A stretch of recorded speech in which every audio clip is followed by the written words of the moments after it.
ಎಲ್ರಿಗೂ ನಮಸ್ಕಾರ. ನಾನು ನಿಮ್ಮ ಶಾನೂರ್. ನಮ್ಮ ಜೊತೆಗಿದ್ದಾರೆ ಖ್ಯಾತ ಜ್ಯೋತಿಷಿ ಹಾಗೂ ವಾಸ್ತುತಜ್ಞರಾದಂಥ ಗಿರೀಶ್ ಗುರೂಜಿ ಅವರು.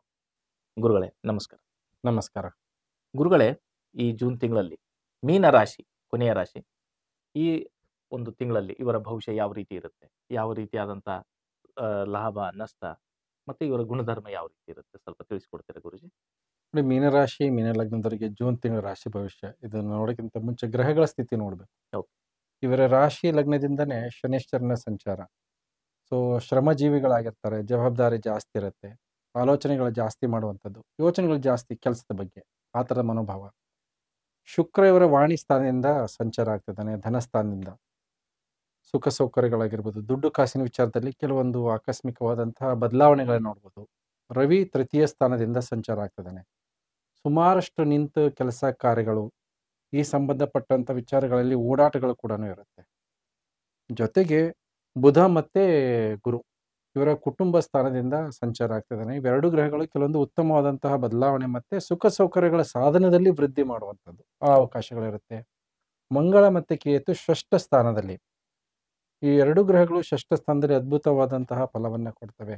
ಕಾಂಪಿಟೇಷನ್ ಆಗಿರ್ಬೋದು, ಶತ್ರುಗಳ ಮೇಲೆ ಹಿಡಿತ ಆಗಿರ್ಬೋದು, ಹಣಕಾಸಿನ ವಿಚಾರದಲ್ಲಿ ತುಂಬ ಒಳ್ಳೆಯವಂಥದ್ದು ಅನುಕೂಲಗಳನ್ನು ನೋಡ್ಬೋದು. ಇವೆಲ್ಲ ಗ್ರಹಗಳು ನೋಡಿದ್ರೆ ಈ ಬರುವಂಥ ತಿಂಗಳಿಗೆ ಅವರ ಮಾನಸಿಕ ಸ್ಥಿತಿ ನೋಡಿ. ಮಾನಸಿಕ ಸ್ಥಿತಿ ತುಂಬ ಕ್ರಿಯೇಟಿವ್ ಆಗಿರ್ತಾರೆ. ಜೊತೆಗೆ ನಿಂತ ಕೆಲಸ ಕಾರ್ಯಗಳನ್ನು ಪ್ರಗತಿಯ ಕಡೆಗೆ ತಗೊಂಡು ಹೋಗುವಂತಹ ಧೈರ್ಯ ಮತ್ತು ಸಾಹಸ ಕಾರ್ಯಗಳು ಕೂಡ ಕೈ ಹಾಕ್ತಾರೆ. ಮತ್ತು ಜವಾಬ್ದಾರಿಯುತವಾದಂತಹ ಒಂದು ಮಾನಸಿಕ ಸ್ಥಿತಿ, ಶ್ರಮ ಪಡುವಂತಹ ಒಂದು ಸಾಮರ್ಥ್ಯ, ತುಂಬ ಲೇಟ್ ನೈಟ್ವರೆಗೂ ಕೆಲಸ ಕಾರ್ಯ ಮಾಡೋದಾಗಿರ್ಬೋದು, ಪದೇ ಪದೇ ಪ್ರಯಾಣ ಮಾಡಬೇಕಾದಂಥ ಅನಿವಾರ್ಯತೆ, ಇವರಿಗೆ ಆಸಕ್ತಿ ಇರಲ್ಲ ಆದರೂ ಕೂಡ ಓಡಾಡಬೇಕಾದಂಥದ್ದು, ಶತ್ರುಗಳನ್ನು ಹಿಡಿತದಲ್ಲಿ ಇಟ್ಕೊಳ್ಳೋದಾಗಿರ್ಬೋದು, ಮತ್ತು ಕಾಂಪಿಟೇಷನ್ನಲ್ಲಿ ಇವರದೇ ಜಯ ಮಾಡ್ಕೊಳ್ಳುವಂತಹ ಒಂದು ಲಾಜಿಕ್ಕು, ಪ್ಲ್ಯಾನು, ಆ ಸಾಮರ್ಥ್ಯ ಇವರಿಗೆಲ್ಲವೂ ಕೂಡ ಇರುತ್ತೆ. ಮತ್ತು ಕುಟುಂಬದ ಬಗ್ಗೆ ಹೆಚ್ಚಿನ ಒಲವು, ಸಮಸ್ಯೆಗಳನ್ನು ಬಗೆಹರಿಸಿಕೊಳ್ಳುವಂತಹ ನಿಟ್ಟಿನಲ್ಲಿ ಇವರು ಸಂಪೂರ್ಣವಾದಂತಹ ಪ್ರಯತ್ನ ಈ ಬರುವಂತಹ ತಿಂಗಳಲ್ಲಿ ನಾವು ನಿರೀಕ್ಷೆ ಮಾಡ್ಬೋದು. ಗುರುಜಿ, ಹಾಗೆ ನೋಡೋದಾದ್ರೆ ಈ ಮೀನರಾಶಿಯವರಿಗೆ ಫೈನಾನ್ಷಿಯಲ್ ಇಂಪ್ಯಾಕ್ಟ್ ಯಾವ ರೀತಿ ಇರುತ್ತೆ? ಹಣಕಾಸಿನ ವಿಚಾರದಲ್ಲಿ ನೋಡಿ, ಇವರಿಗೆ ಬರುವಂಥ ತಿಂಗಳಲ್ಲಿ ಕೆಲವೊಂದು ಏರುಪೇರುಗಳನ್ನು ನೋಡ್ಬೋದು. ಶುಕ್ರನೇ ಅಷ್ಟಮಾಧಿಪತಿಯಾಗಿ ಧನಸ್ಥಾನದಲ್ಲಿ ನಿಂತಿರೋದ್ರಿಂದ ರಹಸ್ಯವಾದ ಮೂಲಗಳಿಂದ ದುಡ್ಡು ಕಾಸು ಬರುತ್ತೆ. ಆ ದುಡ್ಡು ಕಾಸು ಬಂದಿದ್ದನ್ನು ಮತ್ತೆ ಬೇರೆ ಕಡೆಗೆ ಇನ್ವೆಸ್ಟ್ಮೆಂಟ್ ಮಾಡಬೇಕಾದಂಥದ್ದು ಅನಿವಾರ್ಯತೆ. ಅಂದರೆ ಹೂಡಿಕೆ ಮಾಡುವಂತಹ ಮನೋಭಾವ, ಇಲ್ಲಾಂದರೆ ಸೇವಿಂಗ್ಸ್ ಮಾಡುವಂತಹ ಮನೋಭಾವ, ಕೆಲವೊಂದು ಕಾರ್ಯ ಸಾಧನೆಗಳಿಗೆ ಖರ್ಚುಗಳು, ಯಾವುದ್ಯಾವುದು ಲೀಗಲ್ ವಿಚಾರ ಆಗಿರ್ಬೋದು, ಪ್ರಾಪರ್ಟಿ ವಿಚಾರ ಆಗಿರ್ಬೋದು, ಯಾವುದಾದ್ರು ಒಂದು ವೃತ್ತಿಯ ವಿಚಾರ ಆಗಿರ್ಬೋದು, ಉದ್ಯೋಗದಲ್ಲಿ ಬದಲಾವಣೆ ವಿಚಾರಗಳಾಗಿರ್ಬೋದು, ಇದರ ಮೇಲೆ ಹೆಚ್ಚಿನ ಖರ್ಚುಗಳನ್ನು ಮಾಡುವಂಥದ್ದು ಇರುತ್ತೆ.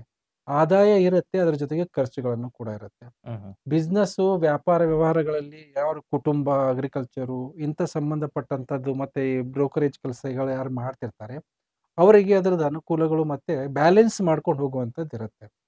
ಖರ್ಚಿಗೆ ತಕ್ಕಂಗೆ ಆದಾಯ ಕೂಡ ಸಕಾಲಕ್ಕೆ ಸಿಗುತ್ತೆ. ಆದರೆ ಸ್ವಲ್ಪ ಖರ್ಚಿನ ಮೇಲೆ ಇವರು ಕಡಿವಾಣವನ್ನು ಹಾಕಬೇಕಾಗತ್ತೆ. ಈ ದುಡ್ಡು ಕಾಸು ತಗೊಳ್ಳೋ ವ್ಯವಹಾರದಲ್ಲಿ ಸ್ವಲ್ಪ ಎಚ್ಚರಿಕೆಯನ್ನು ವಹಿಸ್ಕೋಬೇಕಾಗತ್ತೆ. ಕೆಲವರಿಗೆ ಆಕಸ್ಮಿಕವಾದಂಥ ಸಾಲ ಮಾಡಬೇಕಾದಂಥದ್ದು, ಅಂದರೆ ನಿಮ್ಮ ಅನಿವಾರ್ಯ ಕಾರಣಕ್ಕಾಗಿ ಸಾಲದ ಹೊರೆ ಬೀಳುವಂತಹ ಸಾಧ್ಯತೆ ಇರುತ್ತೆ. ಆದಷ್ಟು ಇವರ ಪ್ರಾಮಾಣಿಕ ಪ್ರಯತ್ನ ಏನಿರುತ್ತೆ ಅಂದರೆ ಸಾಲ ತಗೊಳ್ಳೇಬಾರ್ದು ಅನ್ನುವಂಥ ಮನಸ್ಥಿತಿ ಇರುತ್ತೆ. ಆದರೆ ಅನಿವಾರ್ಯ ಕಾರಣದಿಂದ ಎಲ್ಲ ಒಂದು ರೀತಿಯಲ್ಲಿ ಆಕಸ್ಮಿಕವಾಗಿ ದುಡ್ಡಿನ ಸಹಾಯ ತಗೋಬೇಕಾದಂಥದ್ದು ಪರಿಸ್ಥಿತಿ ಇರುತ್ತೆ. ಅಲ್ಪ ಪ್ರಮಾಣದ ಸಾಲ ಆಗಿರ್ಬೋದು, ಇಲ್ಲಾಂದರೆ ಒಂದು ಹೆಲ್ಪ್ ತಗೊಳ್ಳುವಂಥದ್ದು ಒಂದು ಮನಸ್ಥಿತಿ ಇರುತ್ತೆ. ಆದರೂ ಕೂಡ ಒಂದು ಹಣಕಾಸಿನ ಸ್ಥಿತಿ ಬರುವಂಥ ತಿಂಗಳು ಉತ್ತಮವಾಗಿದೆ.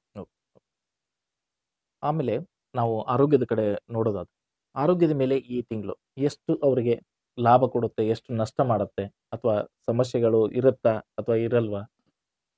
ಆರೋಗ್ಯದ ವಿಚಾರದಲ್ಲಿ ನೋಡಿ, ಅವರಿಗೆ ಹೆಚ್ಚಿಗೆ ದೈಹಿಕ ಶ್ರಮದಿಂದ ಬರುವಂತಹ ಒಂದು ತೊಂದರೆಗಳು. ಅಂದರೆ ಸ್ವಲ್ಪ ಮೈಗ್ರೇನ್ ಆಗಿರ್ಬೋದು, ಕೈಕಾಲು ನೋವು ಆಗಿರ್ಬೋದು, ಈ ಥರ ಸಂಬಂಧಪಟ್ಟಂಥದ್ದು. ಮತ್ತು ಜೊತೆಗೆ ಸ್ತ್ರೀಯರಲ್ಲಿ ಸ್ವಲ್ಪ ಮಟ್ಟಿಗೆ ಹಾರ್ಮೋನಲ್ ಇಂಬ್ಯಾಲೆನ್ಸಸ್ ಆಗುವಂಥದ್ದು, ಇದನ್ನು ಜಾಸ್ತಿ ನೋಡ್ಬೋದು. ಮುಖಕ್ಕೆ ಸಂಬಂಧಪಟ್ಟಂತಹ ಒಂದು ಸಮಸ್ಯೆಗಳು, ಕೆಲವೊಂದು ದೃಷ್ಟಿ ದೋಷಗಳು, ರಕ್ತಕ್ಕೆ ಸಂಬಂಧಪಟ್ಟಂತಹ ಸಮಸ್ಯೆಗಳು, ಅಂದರೆ ರಕ್ತದ ಒತ್ತಡಗಳು, ಈ ಸಂಬಂಧಪಟ್ಟಂಥ ಸಮಸ್ಯೆಗಳು ನೋಡ್ಬೋದು. ಜೊತೆಗೆ ಹಳೆ ಗಾಯಗಳು ಮಾಯದೆ ಇರುವಂಥದ್ದಾಗಿರ್ಬೋದು, ಪದೇ ಪದೇ ಹುಣ್ಣು, ಈ ಥರದಂಥ ಸಣ್ಣ ಪುಟ್ಟ ಗಾಯಗಳು ಮಾಡ್ಕೊಳ್ಳುವಂಥದ್ದಾಗಿರ್ಬೋದು.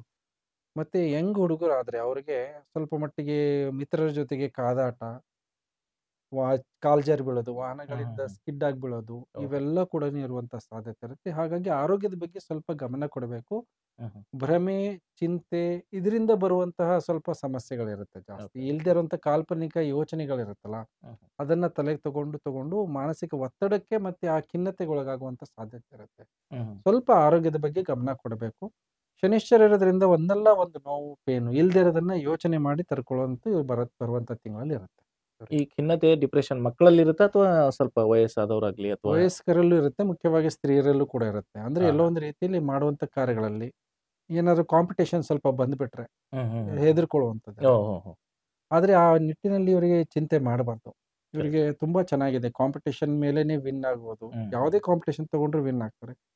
ಪೈಪೋಟಿ ಇರುತ್ತೆ ನೋಡಿ. ಹೌದು. ಆ ಕಾಂಪಿಟೇಷನ್ ಇಂದ ಯಾರು ಕಾಂಪಿಟ್ ಮಾಡ್ತಿರ್ತಾರೆ ಅವರೇ ದೂರ ಸರಿತಾರೆ. ಓಹೋ. ಆದ್ರೆ ಇವರು ಧೈರ್ಯದಿಂದ, ಸಾಹಸದಿಂದ ಮುನ್ನುಗ್ಗಬೇಕು. Okay okay. ಎಷ್ಟು ಮುನ್ನುಗ್ತಾರೋ ಅಷ್ಟು ಸಕ್ಸಸ್ ಬರುವಂತ ತಿಂಗಳಲ್ಲಿ ಹ್ಮ್. ಈ ಮೀನ ರಾಶಿಯವರಿಗೆ ಹೌದು. ಇರುತ್ತೆ. ಧೈರ್ಯಂ ಸರ್ವತ್ರ ಸಾಧನಂ ಅಂತಾರಲ್ಲ. ಹೌದು ಹೌದು. ಗುರುಜಿ, ಇವಾಗ ನಾವು ಉದ್ಯೋಗ, ವ್ಯವಹಾರ, ಅವ್ರ ಬಿಸ್ನೆಸ್ ಬಗ್ಗೆ ನೋಡೋದಾದ್ರೆ ಇದು ಯಾವ ರೀತಿಯಾದಂತ ಇಂಪ್ಯಾಕ್ಟ್ ಮಾಡುತ್ತೆ?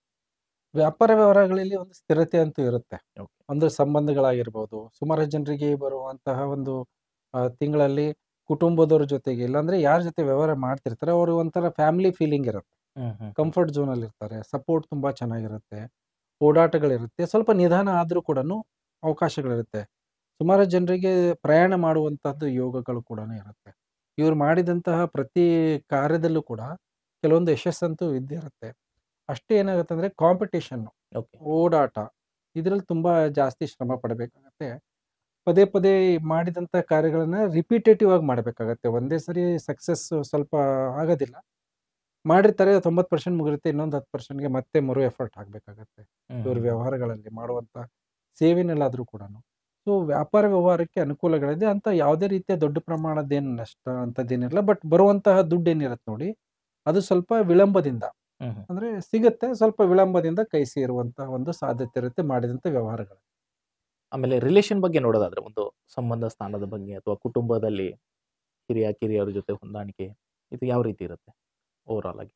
ಸಂಬಂಧಗಳ ಸ್ಥಾನದಲ್ಲಿ ರವಿ ಸಂಚಾರ ಇರೋದ್ರಿಂದ ಸ್ವಲ್ಪ ಕಮ್ಯುನಿಕೇಶನ್ ಅಲ್ಲಿ ತುಂಬಾ ಗಾಂಭೀರ್ಯತೆ ಇರುತ್ತೆ. ಹ್ಮ್ ಹ್ಮ್. ಇವರಿಗೆ ಒಂದು ಅವ್ರ ಈಗೋ ಆಗಿರ್ಬೋದು, ಅಂದ್ರೆ ಸ್ವಾಭಿಮಾನ ತುಂಬಾ ಜಾಸ್ತಿ ಇರುತ್ತೆ. ಹ್ಮ್ ಹ್ಮ್. ಸೊ ಸ್ವಾಭಿಮಾನದ ಮನೋಭಾವ ಇರೋದ್ರಿಂದ ಯಾರಾದ್ರೂ ಏನಾದ್ರೂ ಅಂದ್ರೆ ಅದನ್ನ ಮನಸ್ಸಿಗೆ ತಗೊಳ್ಳುವಂತದ್ದಾಗಿರ್ಬೋದು, ಇಲ್ಲಾಂದ್ರೆ ಆ ವಿಚಾರದಲ್ಲಿ ಹಿರಿಯರ ಜೊತೆಗೆ ಹ್ಮ್ ಹ್ಮ್ ಹ್ಮ್. ವಾದ ವಿವಾದಗಳಾಗಿರ್ಬೋದು, ಈ ಸಣ್ಣ ವಿಚಾರನೇ ಸ್ವಲ್ಪ ವಿರೋಧ, ವೈರತ್ವಕ್ಕೆ ಕಾರಣ ಆಗುವಂತ ಸಾಧ್ಯತೆಗಳಿರುತ್ತೆ. ಸಂಬಂಧದ ವಿಚಾರದಲ್ಲಿ ಕೆಲವೊಂದು ಜವಾಬ್ದಾರಿ, ಇವರ ಮನೋಭಾವ ಹೇಗಿರುತ್ತೆ ಅಂದ್ರೆ ಎದುರಿನ ವ್ಯಕ್ತಿನೇ ಬಂದು ಇವರನ್ನ ಮಾತಾಡಿಸ್ಬೇಕು. ಓಹೋ. ಇವರು ತುಂಬಾ ಇರುವಂತ ವಿಚಾರಗಳು ತಿಳಿಸೋದಿಲ್ಲ, ತುಂಬಾ ಹ್ಮ್. ಗೌಪ್ಯವಾಗಿ ಇಟ್ಕೊಂಡಿರ್ತಾರೆ. ವಿಚಾರಗಳ ಭಯ ಹೇಳೋದಿಲ್ಲ. ಓಕೆ. ಬಟ್ ಏನಂದ್ರೆ ಎಲ್ಲೋ ಒಂದು ರೀತಿಯಲ್ಲಿ ಗಮನಿಸ್ತಿರ್ತಾರೆ ವಿಚಾರಗಳನ್ನ. ಹ್ಮ್ ಹ್ಮ್ ಹ್ಮ್. ಸ್ವಲ್ಪ ಇವರ ಒಂದು ಮನಸ್ಥಿತಿನೇ ಹಾಗಿರುತ್ತೆ ಬರುವಂತ ತಿಂಗಳಲ್ಲಿ. ಎದುರಿನ ವ್ಯಕ್ತಿನೇ ಬಂದು ಇವರನ್ನ ಮಾತಾಡಿಸ್ಬೇಕು.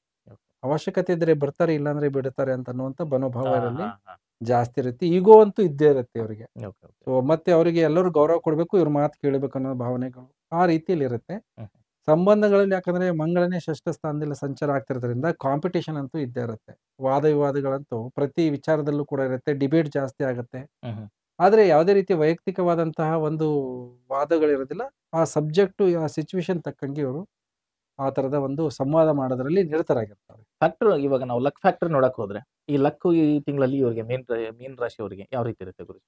ಆ ಲಕ್ ಫ್ಯಾಕ್ಟರ್ ಇವರಿಗೆ ಸ್ವಲ್ಪ ಕಮ್ಮಿ ಈ ಬರುವಂತ ತಿಂಗಳು. ಇವರು ಶ್ರಮದ ಮೇಲೆ ಹೆಚ್ಚಿಗೆ ಭರವಸೆ ಇರಬೇಕು, ತಮ್ಮ ಸಾಮರ್ಥ್ಯದ ಮೇಲೆ ಹೆಚ್ಚಿಗೆ ಭರವಸೆ ಇರಬೇಕು. ಯಾಕೆ ಶನಿ ರಾಶಿಯಿಂದ ಸಂಚಾರ ಆಗ್ತಿದ್ದಾನೆ. ಹ್ಮ್ ಹ್ಮ್.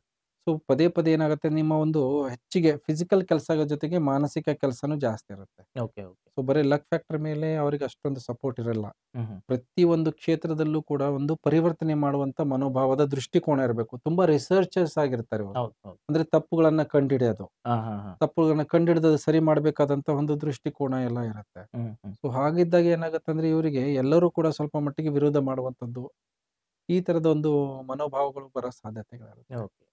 ಸೊ ಹಾಗಾಗಿ ಅವರಿಗೆ ಅದನ್ನ ಸ್ವಲ್ಪ ಗಮನದಲ್ಲಿ ಇಟ್ಕೋಬೇಕು. ಇವರಿಗೆ ನಾವು ಪರಿಹಾರ ಸೂಚಿಸೋದಾದ್ರೆ ಯಾವ ಕಲರು, ಯಾವ ನಂಬರು, ಮತ್ತೆ ಅದರಿಂದ ಯಾವ ಮಂತ್ರಗಳು ಇವರು ಪಠಿಸೋದ್ರಿಂದ ಅಥವಾ ಆರಾಧನೆ ಮಾಡೋದ್ರಿಂದ ಇವರು ಆ ಸಮಸ್ಯೆಗಳಿಂದ ಮುಕ್ತಿ ಹೊಂದಬಹುದು ಗುರುಜಿ?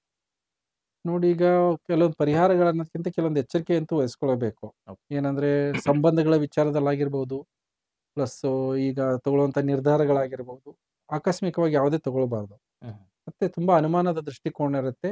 ಅದನ್ನ ಸ್ವಲ್ಪ ಮಟ್ಟಿಗೆ ಕಡಿಮೆ ಮಾಡ್ಕೋಬೇಕು.